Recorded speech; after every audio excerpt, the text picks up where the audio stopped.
For the News and Observer, I'm Capitol Bureau Chief and Under the Dome host Dawn Vaughan for this latest episode for the week of June 24th, 2024. I'm here today with my politics team colleague Kyle Ingram and our environment and climate change reporter Adam Wagner.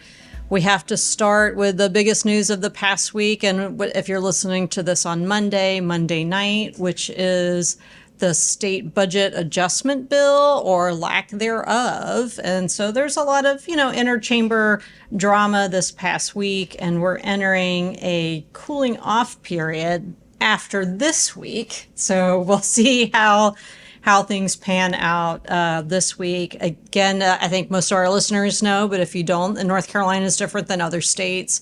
There is no June 30th end of fiscal year deadline like the federal government or other states. We already have a 2-year budget bill, but generally they pass an adjustment bill on the off year. Generally, it's around now, but maybe the general answer is more end of summer, I guess, now that we've been dealing with this.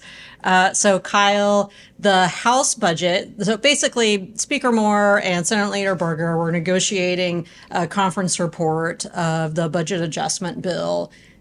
Are not on anywhere near, don't even agree on the amount of money that they're apart on still, the past few weeks. And the House said, well, we're just going to put out our own budget to show what we want. Now, maybe in a normal world, that makes sense, actually. It's pretty transparent what one chamber wants instead of the meetings. But this was more of a tactical argument move between the chambers. So what stood out to you looking at the House's budget, knowing that it's a little bit different than other times where they're going to put a budget out, that this is really just them messaging too? Yeah, so the thing they're touting in their version of the budget is includes some raises for state employees and teachers. It's going to fully fund these private school opportunity scholarships. It's going to work on filling this gap in funding for childcare centers. But what we look for in odd year budgets is there's usually a lot of policy in them. And there was a little bit of policy in this one as well. And what stood out to me was this section dealing with prosecutors who let defendants off of what legislators wrote as civil disorder charges. These are charges that usually come out of protest environments. It's things like failing to disperse or blocking a roadway.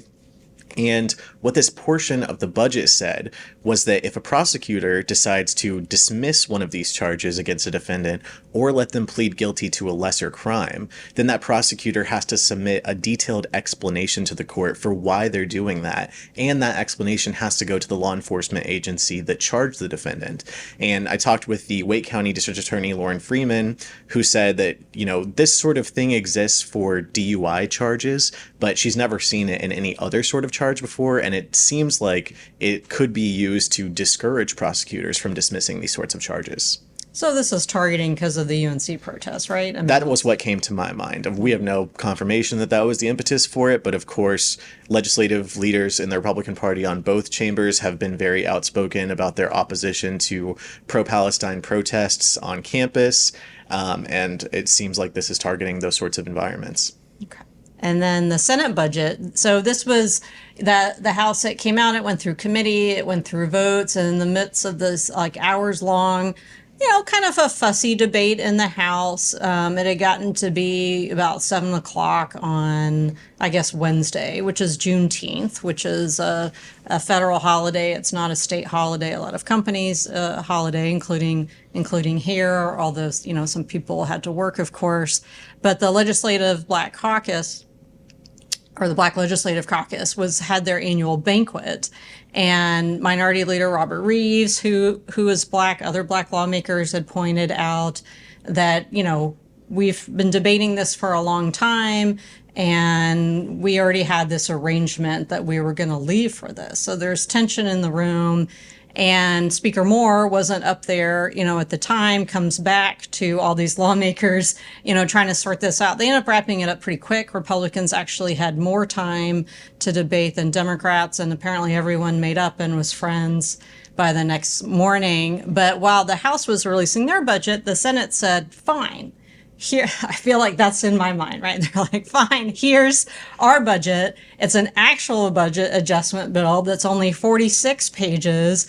And it's just tiny little tweaks of things. And I'd heard that they actually are that the House saying they fully fund the vouchers isn't as accurate as the Senate, who looked into the future money of what the demand would be to fund this. But either way, these are just kind of them messaging each other about what they want. The Senate didn't give additional state employee raises. State employees, if you don't know this already, starting in July, you get an extra 3% no matter what because of the 2-year budget. Teacher raises and school personnel raises have this other step that has to be taken, where even though the money is already set aside and appropriated, you have to authorize it. Nobody knows that I've talked to why this is, why you need this other step, but according to fiscal research, this is built in and has been for several years. So the Senate budget, very short budget, says, well, these teacher raises that are already planned will be implemented. And of course, state employees, it's automatic. But there wasn't any policy in there, which is all the stuff that we look for. And one of the reasons for having Adam Wagner on the show today is that Adam has been writing about policy in budgets that is about the environment, that isn't about just money and appropriating and spending. And if there is some sort of final budget deal later this summer, maybe we'll see the policy that we talked about in that. So this is part of the N&O, series of stories that branded as like power and secrecy because of those elements of what we cover and how things come to be. So what have you found about environmental policy and just overall budget policy with the legislature? Sure, thanks. So we looked back to when Republicans took over the legislature in 2011 and basically looked specifically for these kind of environmental provisions that are policy only, don't involve money, aren't whether to fund DEQ or not. We found more than 24, and we looked at a few of them kind of in depth. One of them was what's called the Hardison Amendment, which was in 2011. It basically says that North Carolina is not allowed to make a rule stricter than a federal rule, which environmental advocates say that takes a lot of power out of the hand of a state agency, that the environmental regulatory system is set up so that the state should be able to have this power, and that basically that can lead to gaps in the system. We've seen the Hardison Amendment come up recently with the debate over wetlands. It was kind of given as the reason that North Carolina had to loosen wetlands protections last year. So, and that was coming off the back of the Sackett decision at the U.S. Supreme Court. Isn't it harder to get the federal government to pay attention to something state specific, and maybe the people that live here are already aware? Or is this also seems like a state versus federal government thing too? So that's exactly part of it, yeah. One of the people that I talked to said that like regulating a wetland in North Carolina is a lot different than Arizona trying to figure out what it needs to do in a desert. Like there's just local knowledge or local concerns. The federal government isn't going to adequately address all those things. So what's the overall trend? Is it going in a way that if we do see a budget bill, after the cooling off period or whenever this summer or next year, like this is more and more of this is happening? It's kind of all over. It just kind of depends on what's happening in a given year. Last year's budget saw a lot of policy. There was the one that we focused on in the story that looked at preempting local governments from kind of banning plastic bags or styrofoam. And there were a bunch of other little things like that where the General Assembly kind of looked at either the governor's office or local governments and said, we'd rather have the power to allow this or not allow this. Wasn't it Dare County that banned plastic bags or certain towns? And has that changed now? So there was the 2017 back and forth with Dare County and the bag tax, I think it was. Mm-hmm. But this one was Asheville and Durham trying to tax and or ban plastic bags and styrofoam. And they're both kind of on the edge of doing it, and then suddenly there was this provision in the budget. So the state made sure that it controls local, but then they're giving federal more control on the environmental factor in some ways. Or it depends on what the goal is. I think it's all issue by issue. Okay. Yeah. All right. We're going to take a quick break, and when we come back, we're going to talk about a different environmental issue that Adam has been reporting on over at the coast, and then what you need to know about constitutional amendments, and medical marijuana, and then our picks for headliner of the week. So we'll be right back. AI is incredible. It can teach you how to fry an egg and even write a poem, pirate style. Yarr! But it knows nothing about your work. Slackbot is different. It doesn't just know the facts. It knows your schedule. It can turn a brainstorm into a brief. And it doesn't need to be taught. Because Slackbot isn't just another AI. It's AI that knows your work as well as you do. Visit slack.com/meet Slackbot to learn more. Get in the game with the college-branded Venmo debit card. Wreck your team with every tap and earn up to 5% cash back with Venmo Stash, a new rewards program from Venmo. No monthly fee, no minimum balance, just school pride and spending power.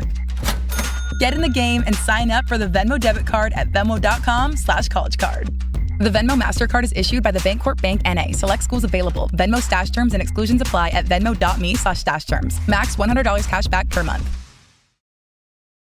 You're listening to Under the Dome. I'm Capitol Bureau Chief Dawn Vaughan, here with Kyle Ingram and Adam Wagner. Before the break, we talked about the latest in the budget policy, environmental policy that's been in there in past years.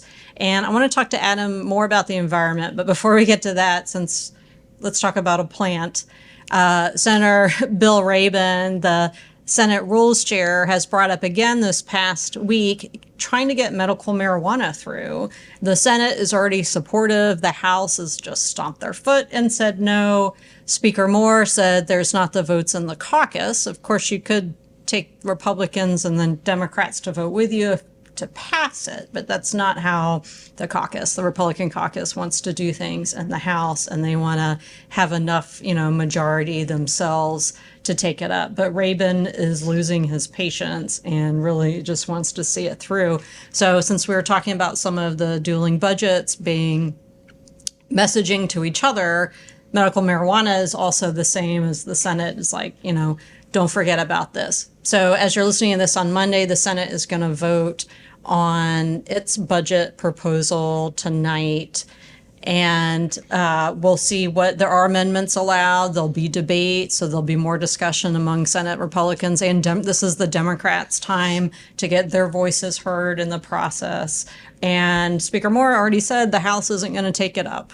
So one thing to note is that this is actually, it's like more transparent for us a little bit. And I'm going to take issue with Representative Jason Zane, who went on the lobbyist podcast, Brian Lewis and Sky, saying that the media will say behind closed doors something happened, but then he talks about there's different sides and staff and everything. Until you invite us to those meetings, it's behind closed doors and outside the public eye. Speaker Moore said to me the other day in a gaggle, you always ask too many detailed questions. It's literally our job. We do read the budget. We do want to be in those meetings. We know they're boring. We go to a lot of government meetings. We know they're boring.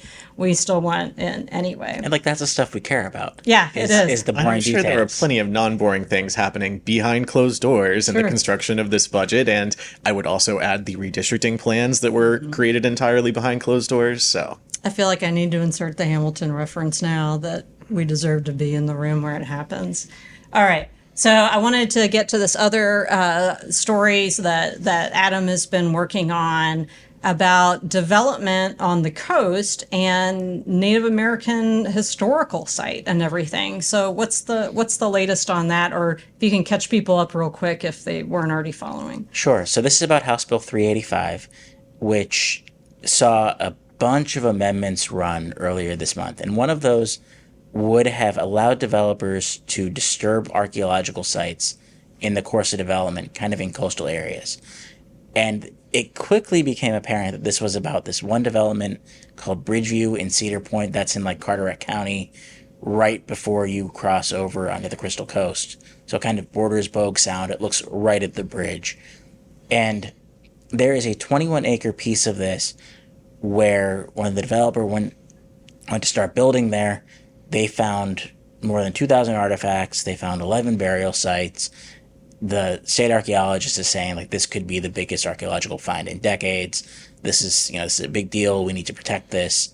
We need to figure out what we're doing with this archaeological piece of this before we allow development here, if we allow development here. So there was a lot of opposition to this bill that would have allowed the developer to kind of move ahead. And the developer's argument is, I spent hundreds of thousands of dollars on this already. I can't or don't want to spend more. This is all coming through the Senator Michael Lazzara, who represents the district where the developer lives, because the developer has not talked to any press that I've seen so far, including us. So the way this shook out this week was that bill was revamped basically in an effort to not let any future situations get to this point.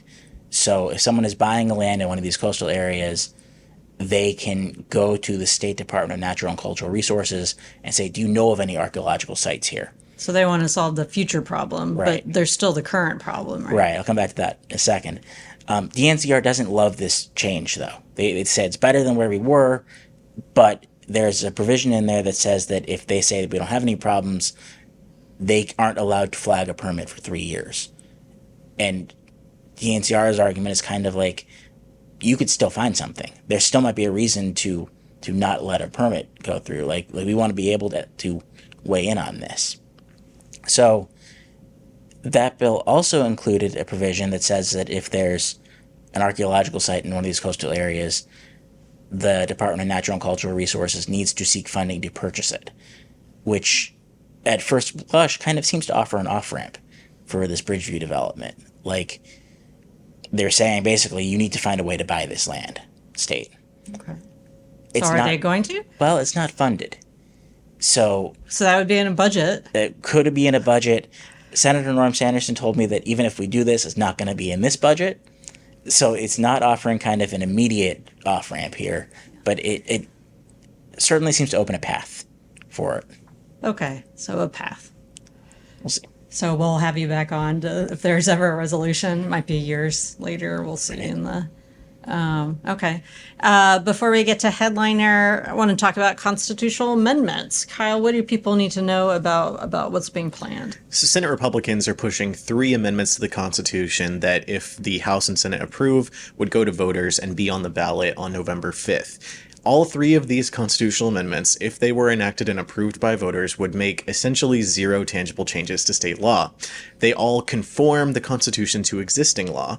So one of them says it deals with voter ID, and it says that voter ID is required not only for voting in person, but also for mail-in voting. That's already the law in North Carolina. You have to use your ID to vote in all forms of voting.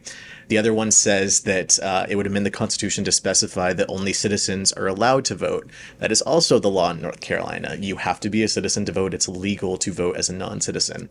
And then the third amendment would lower the maximum income tax cap in North Carolina to 5%. It's currently 7%. But the individual income tax rate in North Carolina is already below that cap at 4.5%.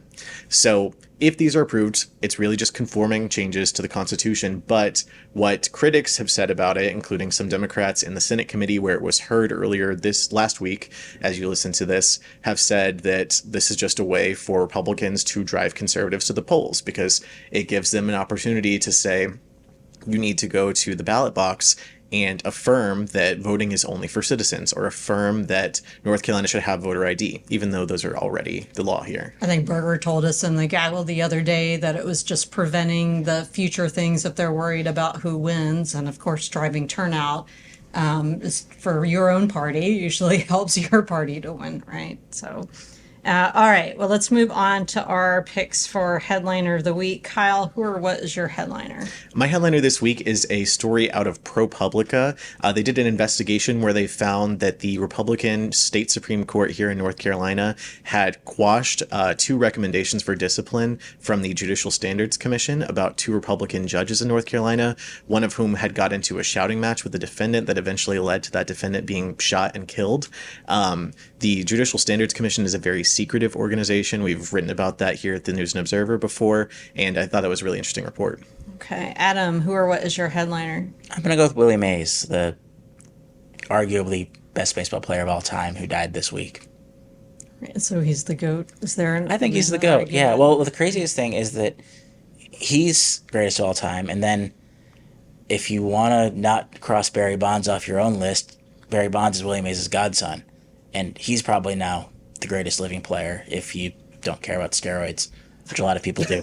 So, All right, I'll leave that out there. My headliner of the week is North Carolina specific. It's the Outer Banks, which is where I will be probably arriving by the time people listen to this. So I will miss whatever final drama is going on. But I will enjoy the North Carolina coast and the environment out there. So on that note, also next week, the host will be Kyle Ingram. So for Kyle Ingram, Adam Wagner, everyone at the News and Observer, I'm Dawn Vaughan. We will talk to you next time. For more from our politics team, subscribe to the News and Observer at newsobserver.com/subscribe. Follow us on Twitter at Under the Dome and NC Insider, and sign up for our weekly political newsletter, also called Under the Dome, at newsobserver.com/newsletters. Thanks for listening.